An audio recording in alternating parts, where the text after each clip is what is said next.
اعوذ باللہ من الشیطان الرجیم، بسم اللہ الرحمن الرحیم۔ جہلمی صاحب کے خلاف توحید اور شرکی عقائد نوٹ کرتے رہیے۔ یہ دیکھیے میں نے کچھ اور بھی لکھا ہے،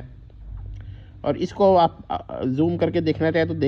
پڑھنے کی کوشش نہ کریں، کیونکہ یہ پڑھا نہیں جائے گا، یہ خاص نسخ میں ہے۔ جہلمی صاحب نے توحید کی تعریف ڈیفینیشن کو تنگ کرتے ہوئے فرمایا، حادث سے قدیم کو الگ اور جدا اعتقاد کرنا توحید ہے۔ حالانکہ اب پوائنٹ دیکھیے کہ حالانکہ کوئی حادث سے قدیم کو الگ اور جدا اعتقاد کر کے بھی ایک ذرے کا علم ذاتی یا ایک ذرے پر قدرت ذاتیہ غیر اللہ کے لیے مان لے، حادث کے لیے مان لے، تو کفر شرک ہو جائے۔ یعنی ایک ایسی قدرت مان لے جو اللہ نے عطا نہ کی ہو، یا ایسی علم مان لے جو اللہ نے عطا نہ کیا ہو، تو وہ بھی کفر و شرک ہو جاتا ہے، خواہ اس کو حادث ہی مانے کہ عدم سے وجود میں آ گیا، تو یہ کفر و شرک ہو جاتا ہے۔ اگر حادث سے قدیم کو الگ اور جدا اعتقاد کر لیا جائے، لیکن حادث کو منی گاڈ یا مخلوق گاڈ یا منی خدا مان لیا جائے، تب بھی کفر و شرک و خلاف التوحید ہوگا۔ تو یہ تو انہوں نے پہلی غلطی کی تھی جس سے وہ اپنے شرک کا دفاع کرنا چاہ رہے تھے، تو وہ میں نے اس کو رد کر دیا۔ اب دوسری ہے کہ جہلمی صاحب نے شرک کی بھی تعریف بیان کی ہے، تو اس کو بھی تنگ کرنے کی، یعنی اس کو کم کرنے کی، اس کو نیرو کرنے کی کوشش کی ہے۔ جہلمی صاحب نے شرک کی تعریف بیان کی ہے، خالق اور مخلوق کو ایک اعتقاد کرنا، یہ شرک ہے۔ حالانکہ خالق اور مخلوق کو ایک نہ مانا جائے تو بھی شرک ہو جاتا ہے، یا آپ یہ مانیں کہ خالق اور مخلوق الگ الگ ہیں، خالق اور مخلوق ایک نہیں ہے، اس کے باوجود شرک ہو سکتا ہے۔ مثلا مخلوق کا علم خالق کے علم کے مساوی معلومات کے اعتبار سے آپ مان لیں تو یہ بھی کفر و شرک ہو جائے گا۔ اگرچہ آپ نے یہ نہیں کہا کہ خالق اور مخلوق ایک ہے، آپ نے صرف یہ کہا مخلوق کا علم مخلوق اور خالق کا علم غیر مخلوق یہ معلومات کے اعتبار سے مساوی ہے، تو یہ بھی کفر و شرک ہو جائے گا۔ تو اب آپ مجھے بتائیے کہ جہلمی صاحب کی توحید کیا ہے، یہ کس طرح اپنی توحید کا دعویٰ کرتے ہیں؟ تو یہ انہوں نے جان کر ایسا کیا، ایسے ہم یہ بتاتے ہیں ایسا کیوں کیا۔ اس کی وجہ یہ تھی کہ جب آپ کہتے ہیں خالق اور مخلوق ایک مان لینا شرک ہے جہلمی صاحب کے نزدیک،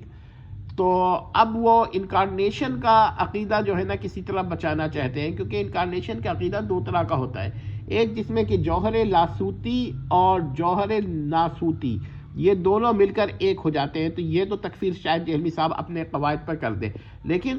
ایک انکارنیشن کا عقیدہ ایسا ہے جس میں جوہر لاہوتی اور جوہر ناسوتی یہ ایک نہیں ہوتے، الگ الگ ہی رہتے ہیں، بالکل الگ ہوتے ہیں، مگر یہ کیا کہتے ہیں جہلمی صاحب نے شاید اس عقیدے کو بچایا۔ آخر نصیریہ کو کس طرح بچائیں گے؟ تو جہلمی صاحب جو ہے نا یہ ادھر ادھر کی بات کرتے ہیں جگسا پزل کی طرح، کہ ادھر انہوں نے ایک بات کہہ دی، ادھر انہوں نے ایک بات کہہ دی، اب جو ان کا سننے والا ہوتا ہے وہ ادھر ادھر سے باتوں کو جوڑ کرنا عقیدہ وہی بناتا ہے جو جہلمی صاحب چاہتے ہیں۔ اب نصیریہ کے بارے میں جہلمی صاحب نے کہا کہ وہ تکفیر بند کر دیں، تو یہ جواب میں تکفیر بند کر دیں گے، تو اب نصیریہ تو انکارنیشن کے قائل ہیں، تو اب جہلمی صاحب نے کیا کیا کہ صاف یہ کہہ دیا کہ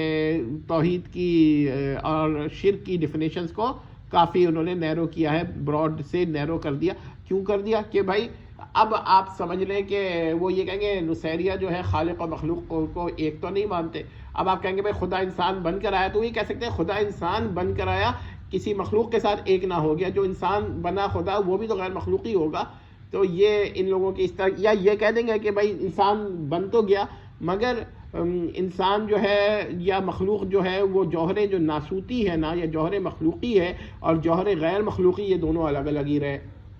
یہ باوجود ان میں اتحاد کے، مگر اتحاد ایسا اس درجے کا نہیں تھا کہ یہ دونوں ایک ہو جائے، تو خالق اور مخلوق تو الگ الگ ہی رہے، ہرگز ایک نہیں ہوئے، بلکہ خالق اور مخلوق کو ایک ماننا شرک رہ گیا۔ تو اب انہوں نے کیا کیا، کچھ شرک کے لیے جواز پیدا کرنا شروع کیا، بھئی یہ شرک ہے، اور اس کے بعد یہ بات کیونکہ اس ڈیفینیشن پہ پوری نہیں اتر رہی لہذا وہ شرک نہیں۔ دیکھ لیا آپ نے کہ یہ جہلمی صاحب ہے، تو کیا آپ کے جہلمی صاحب کے جو ڈسائپلس ہیں ان سے میں گزارش کروں گا کہ کیا اب بھی آنکھ نہیں کھلتی ہے توحید جیسے اہم معاملے میں؟ بات یہ ہے کہ انہوں نے پہلے جو اپنے آپ کو توحیدی ثابت کیا، اس کے بعد انہوں نے کہا میں قرآن و حدیث جیسا سمجھاؤں وہ سمجھا رہا ہوں، یہ بالکل وہی ہے جو رسول اللہ نے بیان کیا تھا۔ اب آپ لوگوں نے جب دو باتیں مان لی، تب جہلمی صاحب جو چاہے کہیں، وہ کسی کو کافر کہیں تو وہ کافر ہے، کسی کو مومن کہیں تو مومن ہے، یہ کہیں یہ فرقہ ہے تو یہ فرقہ ہے، اور خود کہیں ہم کوئی فرقہ نہیں ہے تو پھر آپ کہیں فرقے، کیونکہ آپ تو الٹیمیٹ ان کو مان چکے ہیں۔ یعنی دوسرے لفظوں میں جہلمی صاحب کے کلام کو کلام الہی سے برتر مان لیا ہے،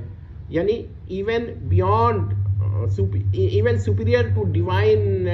اسپیچ مان لیا ہے، اس کی وجہ کیا ہے کہ کلام الہی سے برتر ماننے کا مطلب صرف یہ ہوا کہ اب وہ جو کہہ رہے ہیں نا کہ وہ کہہ رہے ہیں میری ہر بات قرآن و حدیث کے مطابق ہے، آپ کہیں گے ہر بات قرآن و حدیث کے مطابق ہے، حالانکہ نہ وہ قرآن کے مطابق ہے نہ حدیث کے، بلکہ سراسر خلاف ہے۔ تو یہ والی وہ باتیں ہیں نا جس کا انسان ایک دفعہ جس میں پڑ جاتا ہے تو پھر اس کو کوئی نکلنے کی راستہ نہیں ہوتا۔ اب انشاءاللہ اور بھی کبھی ہم جیلوی صاحب کا شرک بیان کریں گے تو آپ کو آئیڈیا ہوگا کہ جیلوی صاحب کیا ہمارے ساتھ کھیل کر رہے ہیں۔ والسلام۔ ایک دفعہ پھر دیکھ لیجئے یہ دو چیزیں